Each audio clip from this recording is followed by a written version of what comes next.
Terima kasih kepada Tan Sri Pengerusi. Saya ada beberapa perkara kena bawa kepada Kementerian Kewangan dalam peringkat jawatan kuasa ini. Yang pertama mengenai hasil yang akan dikutip daripada satu cukai yang baru, RPGT, Real Property Gains Tax, di bawah bekalan 080000 LHDN. Sekali lagi kita kena merayu kepada pihak kerajaan untuk memikir semula dasar kerajaan untuk membawa satu RPGT 5% kepada semua keuntungan daripada penjualan dan pembelian properti di negara kita.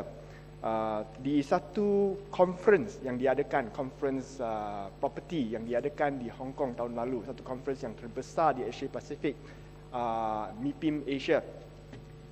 Ada 4 orang panelis. Antara mereka adalah panelis daripada Macquarie, daripada Credit Suisse, daripada satu Dana Asia Timur, dan mereka ditanya oleh pihak oleh audience di bawah. Mereka ditanya di Asia Tenggara, Southeast Asia, di manakah pihak pelabur patut melabur wang mereka, dan di manakah negara yang perlu diasingkan, iaitu avoided, must be avoided. Which country is the most attractive in their opinion, which country is the most unattractive and to be avoided. Jawapan keempat panelis semuanya sama, iaitu yang teratraktif, yang menarik, Singapura. Walaupun harta di Singapura adalah jauh lebih mahal daripada harta di Kuala Lumpur, 10 kali, 15 kali ganda daripada Kuala Lumpur, tapi yang menarik sekali Singapura. Yang perlu avoid mana? Malaysia. Keempat panelis semua kata Malaysia. Dan mereka ditanya lagi, apa sebabnya Malaysia perlu diketepikan, dipinggirkan? Jawapannya semua sama. Kerana kerajaan di Malaysia tidak mempunyai satu prinsip dasar yang konsisten. Hari ini boleh bebas, tak ada cukai. Tapi masuk beli, sebelum dapat jual, tukar polisi, ada cukai 5%. Selepas lagi 2 tahun, tak ada cukai, ataupun hanya cukai untuk tahun pertama, tahun kedua, tahun ketiga. Kita tidak mempunyai satu polisi yang konsisten. Masalah sekarang bagi RPGT bukan masalah 5% atau 3% atau 10%. Masalah adalah persepsi yang diberikan kepada pelabur daripada negara asing. Mereka takut nak masuk dalam Malaysia sebab tak tahu, bila-bila kerajaan kata tak cukup duit, tingkatkan cukai. Cukup duit, bebaskan cukai. Sebelum ni, awal tahun ni, Yang Berhormat Perdana Menteri dan juga Menteri Kewangan ada kata kita nak meliberalisasikan sektor properti kerajaan kita. Ada, dia kata. Analyst report yang saya baca semua keluar positif. UBS ada keluar report bulan Jun, positive on property sector due to liberalisation that is expected in the sector. Akan tetapi bila bajet datang, tax ditingkatkan. Yang Berhormat boleh minta menjelah. Cepat Terima kasih Tan Sri Pengerusi. Terima kasih Yang Berhormat.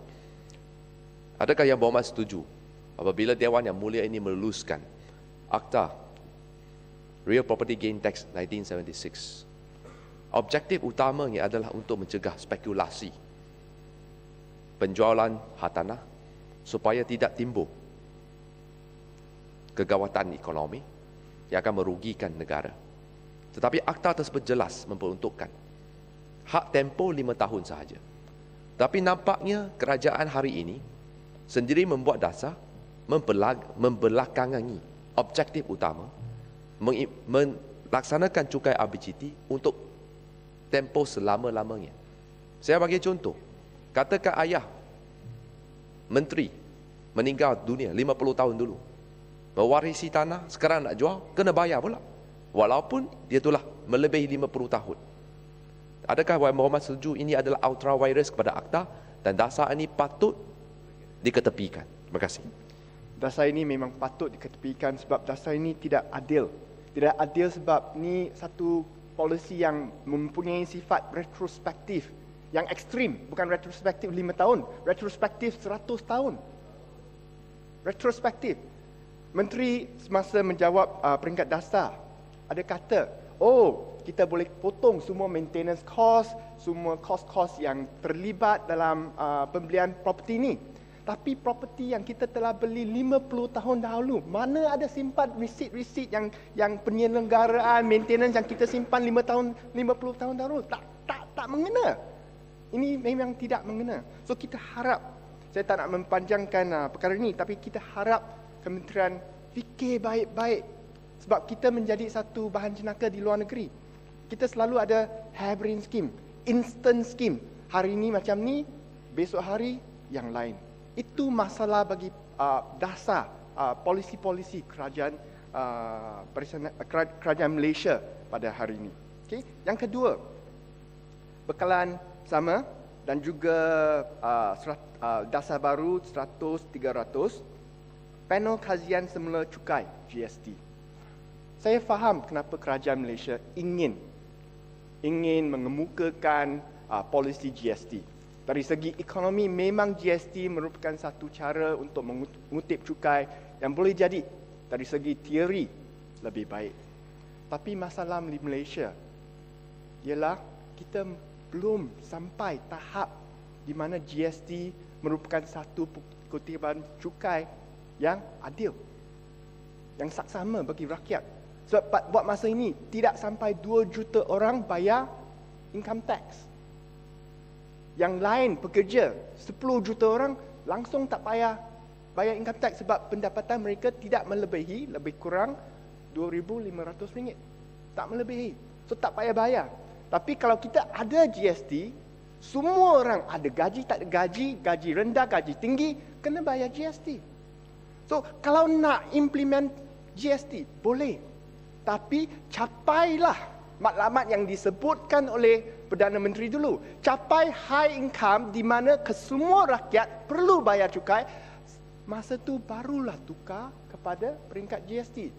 Kalau 12 juta orang bekerja, 10 juta orang ada bayar income tax, masa tu bolehlah fikir kita bayar, tukar sistem pencukaian kita daripada cukai pendapatan kepada GST, daripada direct kepada indirect income tax. Masa ini kalau kita tukar, memang tidak wajar bagi kerajaan. Ini perkara satu. Yang kedua, kalau kita betul, kita nak kutip lebih tax GST. Kerana apa sebabnya? Kerana kerajaan fikir kita tidak boleh terlalu bergantung kepada kutipan hasil daripada sektor petroleum. Betul, kita memang tidak patut bergantung kepada sektor petroleum. Tapi caranya bukan dengan mengutip cukai daripada rakyat Malaysia yang lebih tinggi. Bukan macam tu.